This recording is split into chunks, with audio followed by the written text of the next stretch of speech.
Alors que mon cerveau franchissait de nouveaux paliers de conscience parabolique, le téléphone sonnait.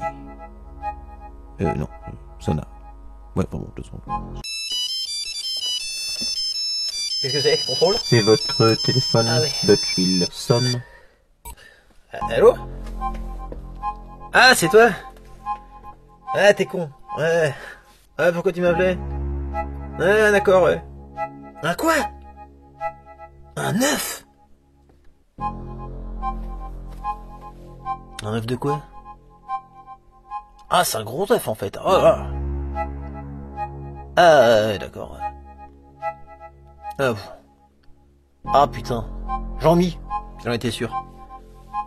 Ah, bah dit que tu m'as dit qu'il y avait une connerie à faire, je me suis dit ça c'est Jean-Mi qui a dû le faire. Ah ouais. Ah merde, ouais. Ouais. Ah le truc accroché sur la tronche. Ouais d'accord, ouais. Ouais. Et donc? Puis c'est tout. Mais il va mieux là? Ah ouais. Ouais. Et franchement, écoute-moi Robert. Bah, je te le dis, toi ça moi, hein, franchement. Moi je te le mets en quarantaine, je te le remets. Franchement, remets dans le cercueil. Ah, attends, c'est un coup à te choper un truc, un parasite, une maladie. Ah ouais, un typhus de l'espace, j'en sais rien. Bah, c'est pour ça que je te dis, faut être comme vous voulez. D'accord. Bon bah sinon rien d'autre, sinon ça va, ouais. Ok. Bah, ouais, bon bah bientôt, hein, on croisera. Jupiter, ouais, dans 2 semaines. Ouais bah on verra. Allez, salut. Allez, des cons. Bienvenue dans ma sélection perso des vieux films de SF kitsch, mais que je trouve quand même vachement bien inspirés, malgré que c'est à cause de l'argent qu'ils sont bofs. Vous ne trouvez pas que le titre est un peu long, Butch? Ta gueule.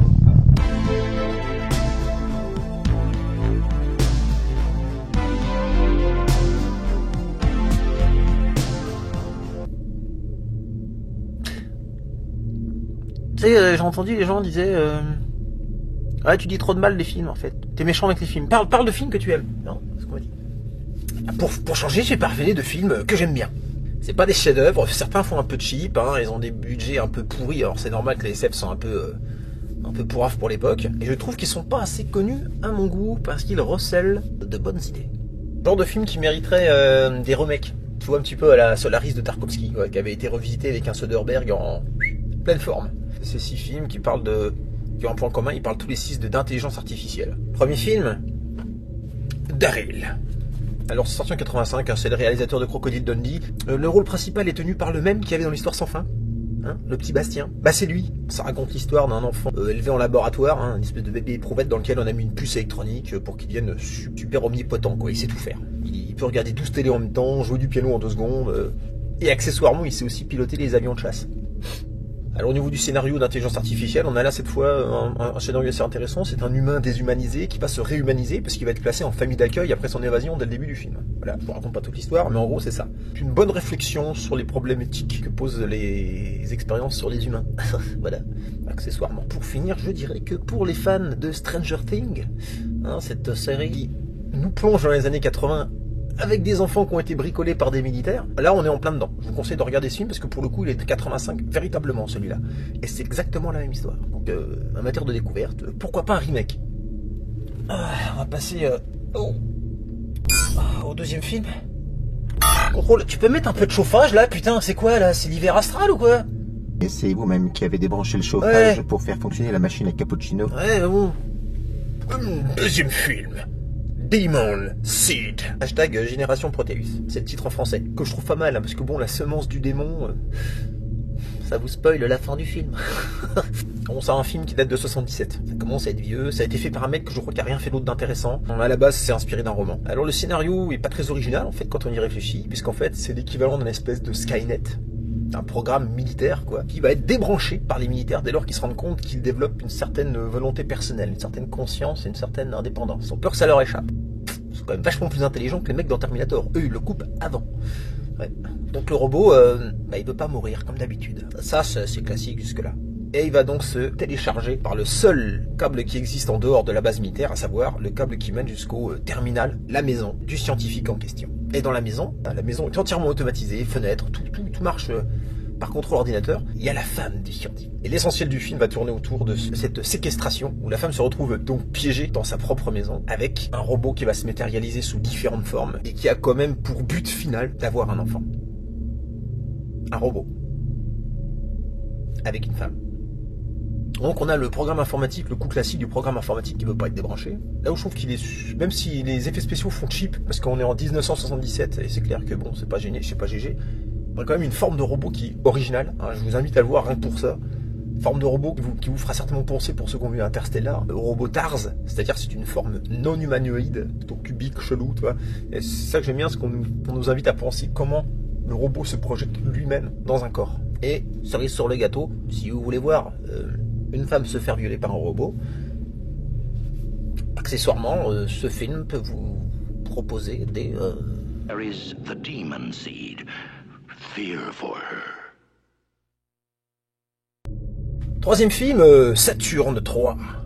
Ne cherchez pas à voir le 1 ou le 2, hein, c'est le nom de la base en fait. Donc il y a Kirk Douglas dedans, on a un Harvey Keitel tout jeune. Ça a été fait par un mec qui a pas fait beaucoup de films, voilà. Ça date de 1979, donc la même époque que Alien, et c'est là qu'on se rend compte que les effets spéciaux au niveau de l'esthétique du futur, ça fait cheap à mort. Parce que autant Alien, ça a l'air vachement moderne, ça n'a pas l'air de vieillir avec le temps, que celui-là, il pique les yeux. C'est très années 70, les paillettes, voilà, bon. Mais il y a une super idée. Alors le pitch, en gros, passe sur une base spatiale, il y a un mec qui va venir, un scientifique qui arrive sur une base spatiale avec un robot de maintenance qui s'appelle Hector, qui a un nom. C'est la toute dernière génération de robots super intelligents qui sait tout faire. C'est un robot avec un exosquelette, hein, il fait 2 mètres de haut le truc, il peut être connecté. Ça rappelle vachement la technologie d'aujourd'hui, c'est un robot qui peut être connecté à un humain via je sais plus comment ça marche, via un truc. C'est-à-dire qu'en gros, vous voyez ce qu'il voit, et il voit ce que vous voyez. Un peu le principe d'Avatar, mais cette schizophrénie va devenir dangereuse dès lors qu'on apprend qu'en fait Harvey Keitel, le scientifique qui est arrivé, est en fait un imposteur. C'est un assassin recherché par la police. Et le robot va donc devenir l'avatar d'un assassin. Ce qui va donc entraîner que le robot va plus ou moins s'identifier à lui et devenir lui-même dangereux. Voilà. C'est un huis clos en fait qui se passe dans une base, un petit peu style Alien, avec une bestiole dangereuse, un petit peu style Alien. Mais bon, il y a des rapports intéressants qui se mettent en place, le fait que le mec soit jaloux de la meuf et tout. Le robot va devenir jaloux de la fille aussi. Donc au final, je dirais que c'est un film qui pique les yeux, mais qui a une super idée de fond. Alors celui-là, faut faire un remake.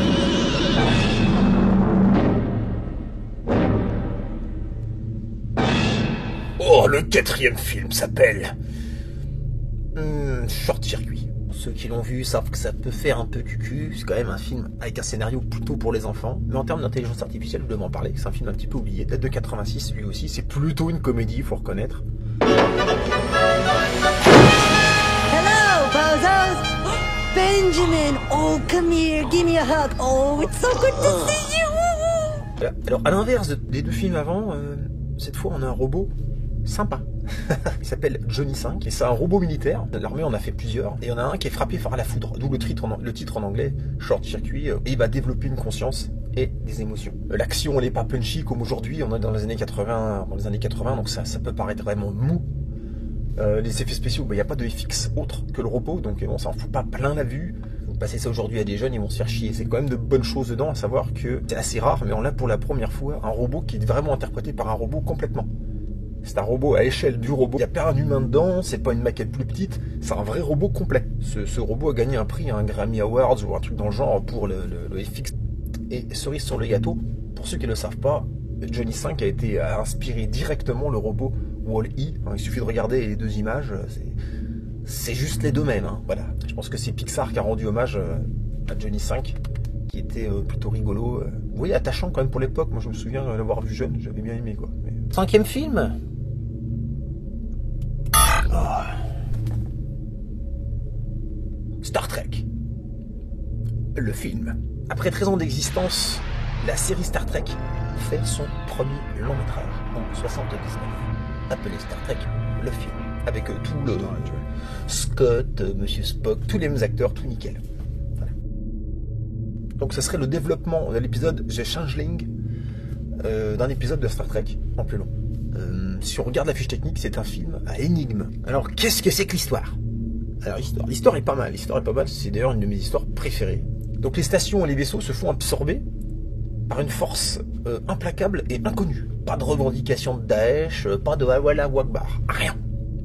Bah, t'imagines le bordel. Et donc, ils envoient le USS Enterprise avec toute l'équipe enquêter sur place. C'est probablement un des scénarios qui m'a le plus intéressé dans la SF, que je trouve super intelligent parce qu'il est ultra réaliste. Le méchant est en fait... Enfin, le méchant, c'est pas vraiment un méchant, mais c'est en fait... le qu'on en dans les... qui après voyage dans l'espace a tellement de qu'il a développé une conscience. Et il a commencé à faire comme tous les qui sont en général dotés de ça. Elles veulent et lui il va tout simplement. Seulement il sait pas comment le dire, il comprend pas qu'est-ce qu'il fait là, il sait pas ce que sont les humains. Donc c'est ce qui va faire le véritable problème de ce film. Toute l'intrigue va tourner autour de ça et je trouve cette histoire super, hein. On le découvre vraiment qu'à la fin. C'est le meilleur Star Trek pour moi en tant que film. Et c'était le premier qu'ils ont fait. Bon alors vous avez donc qui essaie de parler avec les humains de manière très immature, on dirait un enfant. Parce qu'il n'a pas de maturité, il est juste intelligent, c'est tout. Mais ce que j'aime bien, c'est toute la structure qu'on découvre à la fin. Le monde qui s'est fabriqué dans lequel il vit. Et c'est génial parce que vous avez la projection d'une mentalité totalement non humaine. Tout est d'architecture, 100% pensée. Et vous avez des décors qui défient l'imagination. Franchement, c'est incroyable. Ça dure, je sais plus combien de temps ça dure, ça doit durer au moins un quart d'heure. Vous avez défilé des décors de dingue. Tu te dis, waouh, mais qui a fabriqué ça, quoi? Petite remarque à propos de ce qui posé au centre d'un énorme monde qu'il a créé. Ça me rappelle exactement la machine à faire des sandwichs dans Tempête de boulettes géantes, qui est projetée dans le ciel et qui fabrique un énorme monde de bouffe avec elle tout au milieu. Et je pense que c'est un hommage parce que la le ressemble. Voilà, ça c'est perso, c'est une réflexion que j'ai eue tout seul. Je suis dans l'espace, j'ai le temps. Allez, dernier film. His name is Sid. Sid 6.7. Virtuosity. Hashtag programmé pour tuer. Bon, en français c'est un peu con. Non, en anglais aussi le titre est pas super non plus. Mais... Et qu'il l'appelle Sid 6.7, ça dépend. Il est un peu plus connu parce que là il a été fait en 1995. Alors vous allez me dire, bah je le connais ce film. Je suis pas sûr que tout le monde le connaisse. Puis il parle d'intelligence artificielle, alors je voulais aussi en parler. Bon, le pitch c'est simple, hein, c'est la police qui met au point un programme, un espèce de jeu vidéo 3D pour entraîner les policiers à se battre contre des super criminels, super méchants, super sadiques. Alors il fabrique le programme Sid 6.7 interprété par Russell Crowe qui est intelligent, méchant et super dangereux, tout simplement. Et encore une fois, le robot va être mis hors circuit parce qu'il devient autonome et il va réussir avec un truc de nanotechnologie à se matérialiser dans le monde réel. Alors là, on a une intelligence artificielle qui va pas forcément développer des émotions. Elle va rester ce qu'elle est. Elle va continuer à faire ce pourquoi elle a été programmée. Donc le personnage n'évolue pas tellement. Ce qui est vraiment bien dans ce film, c'est le personnage de Sid 6.7. C'est le mec qui tue par plaisir, gratos, et avec le sourire. Toujours avec la belle petite mèche et le petit costard violet. Ça défonce à mort.